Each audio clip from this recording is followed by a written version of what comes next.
Ladies and gentlemen, welcome back to Driven Wyld. Today we are talking about gig worker safety has never been this bad. So there are a lot of instances in the gig economy where people have said they are concerned with driver safety. Some of which was in response to tragic events, some of which were things that seemed sketchy but nothing actually happened. And some even seemed like poor behavior was condoned on a horrendous scale. And if the roles were reversed, you would know it because it would be headline news. So with that said, we are talking about some of the events that have been taking place in the gig economy, what is being said versus how it actually is today, and everything in between. But before we do that, let's go over a quick disclaimer. The content of this video does not contain and is never intended to be legal, business, financial, tax, or health advice of any kind. This video is for entertainment purposes only. It is advised that you conduct your own research, consult qualified professionals before applying anything you find online. I also want to be clear that everything that we're going to be going over in this video, especially in terms of legislation and locations themselves, is very market dependent, and what applies to me in my market may not apply to you. So with that said, let's get started. Let's start with some of the important points about the expectations of someone who is delivering food. They are going into restaurants and picking up food for total strangers. They are then bringing said food to a location that they are not necessarily 100% familiar with, delivering it to a person or leaving it at someone's door and then leaving. In the process of that, they could have gotten into an accident, been carjacked, either during pickup, drop-off, or any of the corresponding locations. I've actually had my car stolen at a pickup location, been pulled over by a police officer to be arrested for something that may or may not have happened. The officer will then complete the deliveries and be glorified for arresting someone for who knows if they really done anything at all. The customer may have poor intentions towards you. Most cases it's just fraud, like the refund method or wrong address scams, and some are violent cases, and drivers don't exactly come out okay, and sometimes not even at all. Which is fine to a certain degree, because while one incident is already too many, the fact of the matter is, it is still so infrequent to where it's hardly worth mentioning in most cases. Drivers are getting more and more features to help them stay safe, whether it's in-app or just overall their person. Gig workers have the same rights as everyone else, and the people committing most of these crimes are being investigated and held accountable, right? Well, not quite. First of all, the events I am talking about happen so often, I can't make videos on it because they often come into my Google alerts on a very regular basis, and would almost take every spot available to me to make videos at all. Like literally almost every Google alert I get, it's something about a driver getting shot or a driver getting arrested, the cops getting glorified for delivering a Doordash order by arresting the driver for who knows what, or something updating about those corresponding cases. Second, the features drivers are receiving half the time are not even for us. It's for them to appease legislators and their legal departments to make them less liable. Why would I hit a shield in an app to call ADT to call 911 for me when I could just call 911? Not to mention, sometimes they would give us a feature and not actually implement it. SafeDash reporting is a great example of this. A lot of people have reported that they have reported customers and restaurants on multiple occasions where they were told that they would block the customers after being harassed or mistreated by those customers, then not actually do anything. But then what's the point of all of these updates and safety features? Publicity, validation, legal reasons, or do you guys just suck at your job entirely? Some combination of them all, I would assume. Third, we don't have the same legal protections as a W-2 job, although we do have a lot of the insurance that not a lot of people talk about, like car insurance, occupational insurance through the companies we work with, etc. This is still our cars, it's still our expenses, and this is still our risk for the most part. But Joe, we knew this going into DoorDash, into UberEats, into Grubhub. What's the point of even bringing this up? It's true that we did go into it knowing some of the risks, and some of those risks that we're talking about are similar to what we would normally take just leaving our homes and living our lives, gig worker or not. But here's the final point. A lot of the times we are seen as less than people. people. How the world views gig workers. Let's be real. Anybody who's ever worked a job as a retail worker, customer service, or really anywhere in the service industry knows they are seen in a very bleak light. They're overworked, underpaid, underappreciated, and at times they're forced into events far outside of their job description and even put into situations where they're being recorded against their will and almost have to be unpaid actors just to make a living, if you can even call it that. But gig workers, while we have a lot of that as well, we have a few, let's say, frightening problems. First of all, we are very underpaid and very underappreciated, not just by the companies we are working with, but by customers who either tip poorly or not tip at all. And we've seen a lot of videos explaining the position and how it's not personal, but nevertheless, from these customers' perspective, it's still... Gig workers are so entitled. Why should I tip you? I don't think I should have tipped you. I tip after service if you do a good job. When you really don't. But then there's everyone's favorite. Get a real job.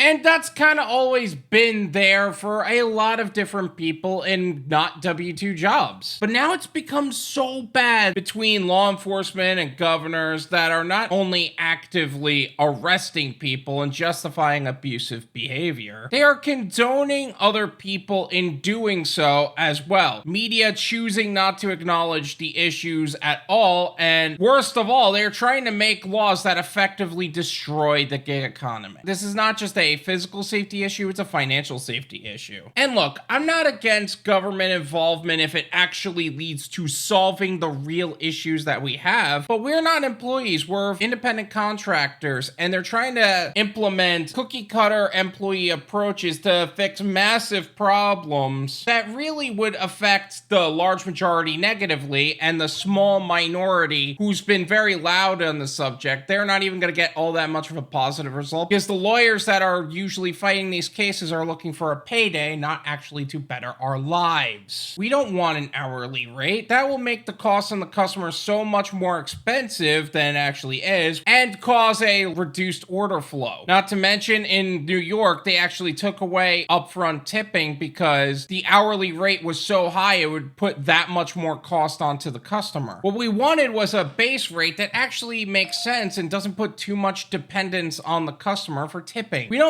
want PTO or benefits. We want protections from companies that would account for the massive amounts of wrongful and illegal deactivations. We don't want to become W-2 employees with employee protections that a lot of people can't even use because they don't know how to build a paper trail. We want to have fair trials and no arbitration agreements.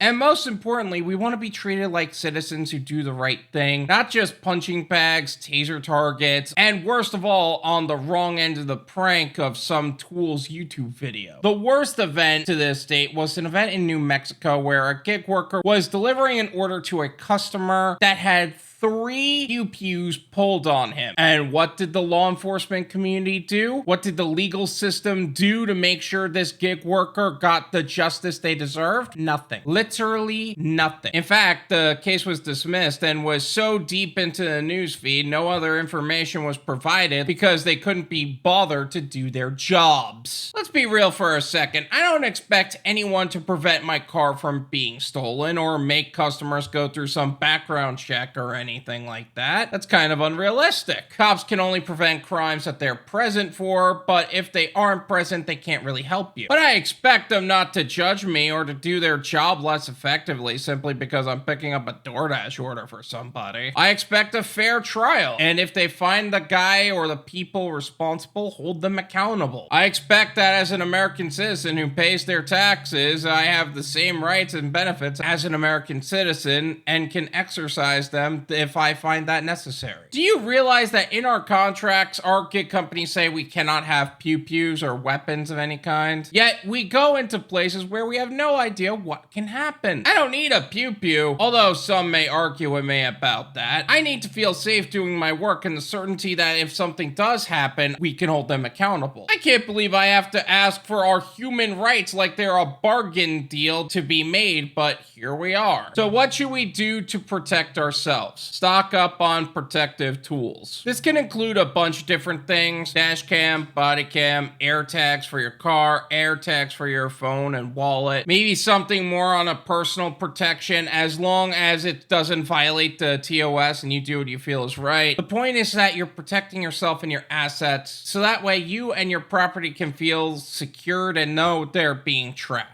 Familiarize yourself with safety features. The best way to know how to handle a situation is to understand how to use some of the features on the more active apps you use, or even just know what is available to you. Most people don't even know that Doordash has car insurance or occupational accident insurance for drivers that they don't even ask you to opt into, they just give it to you. When I said you can block customers, how many of you thought, wait a second, I could block customers? What's going on here? And if I said the safe chat feature on Doordash, who can tell me what that means? Anybody? No? Just this psycho that researches this crap like a madman? I may be crazy, but I'm crazy prepared. I also made a video talking about the how to block customers in the SafeDash reporting feature. I will leave that video in the description. Feel free to check that out. Be strict on your no-go list. Your no-go list is a list of customers and restaurants that you will not go to. You would normally block restaurants because they take too long or they discriminate against gig workers and it adds unnecessary